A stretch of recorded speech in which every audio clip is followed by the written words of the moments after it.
ये वजीफ़ा स्पेशली ऐसे कपल्स के लिए है जिनका आपस में लड़ाई झगड़ा रहता है, जिससे घर का माहौल ख़राब हो जाता है। ऐसे घर बेबरकती, परेशानी और बीमारियों की अमाजगाह बन जाते हैं।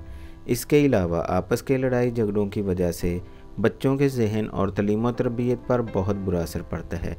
आज की वीडियो में हम जानेंगे कि कैसे ये लड़ाई झगड़े ख़त्म करके घर का माहौल खुशगवार बनाया जा सकता है।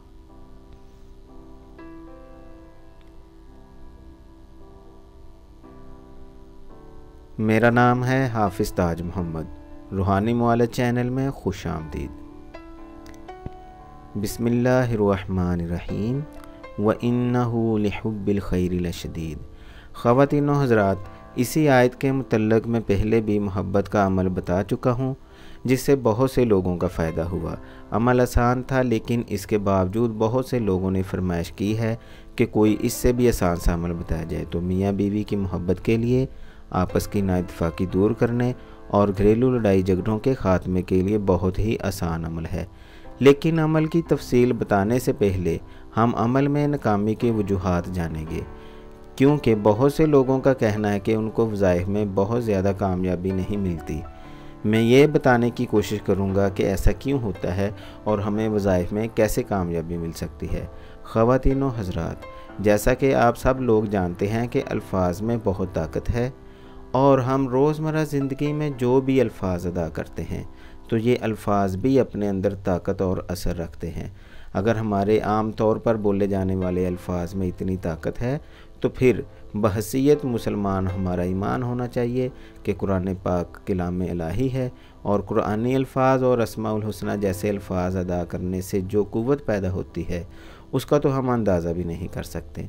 लेकिन सोचने की बात यह है कि अगर कुरानी अल्फाज में ताकत है तो फिर हमें अमाल में नाकामी का सामना किस वजह से करना पड़ता है।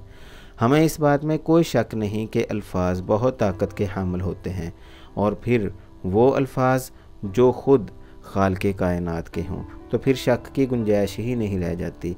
लिहाजा हम जब भी कोई अमल पढ़ते हैं तो पढ़ने से अल्फाज की क़ुव्वत तो वजूद में आ जाती है, यानी वजीफ़ा से हम एक पावर तो क्रिएट कर लेते हैं, लेकिन इस पावर को कहाँ और कैसे अप्लाई करना है, इस क़ुव्वत से कैसे काम लिया जाता है, ये बहुत ही कम लोग जानते हैं।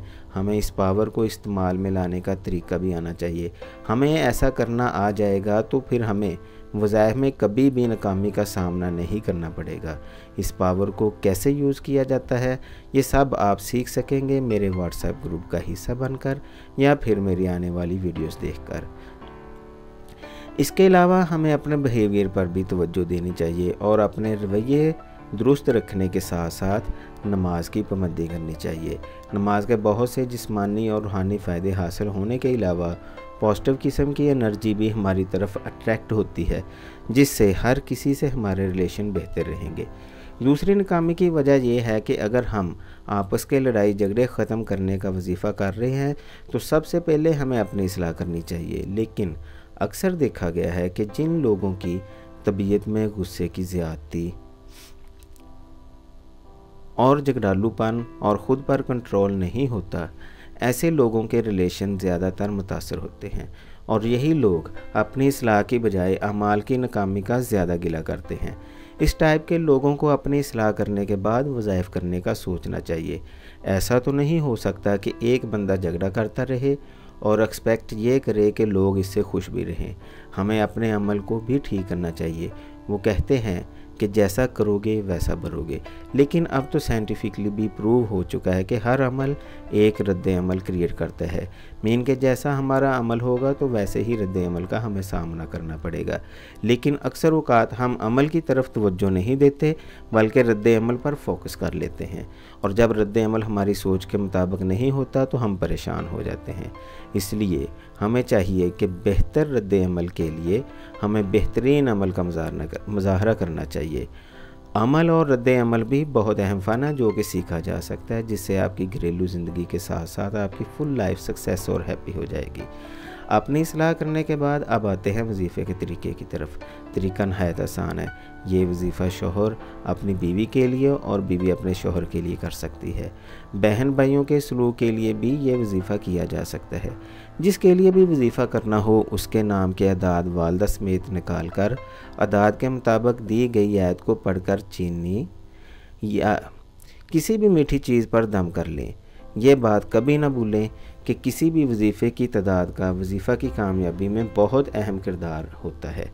जैसे ताला खोलने के लिए मखसूस चाबी दरकार होती है, इसी तरह हर वजीफ़ा की तादाद भी मखसूस होती है। जैसे कि अगर किसी चाबी का एक भी दंदाना कम या ज़्यादा हो जाए तो ताला नहीं खोला जा सकता।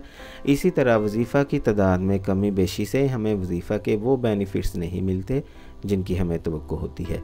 इसलिए बेहतरीन नतीजा हासिल करने के लिए तादाद पर ज़रूर तवज्जो देनी चाहिए। चीनी पर पढ़कर दम करने वाली आयत ये है, व इन्नहु लिहुब्बिल खैरि लशदीद। दम की हुई चीनी 11 दिन तक इस्तेमाल करवाएं। इंशाअल्लाह 11 दिनों में दिलों से नफ़रत का ख़ात्मा हो जाएगा और आपस में प्यार मोहब्बत बढ़ जाएगा। अगर आप किसी भी मामले में मज़ीद रहनुमाई चाहते हैं तो मुझे व्हाट्सएप कीजिए या फिर मेरे फेसबुक पेज को लाइक कीजिए। अगर आपको ये वीडियो पसंद आई है तो लाइक कीजिए, दूसरे लोगों के फ़ायदे के लिए वीडियो शेयर कीजिए और अगर आप चाहते हैं कि मेरी आने वाली कोई भी वीडियो मिस ना हो तो चैनल को सब्सक्राइब कीजिए। अगली वीडियो तक के लिए इजाज़त चाहता हूँ। अल्लाह हाफिज़।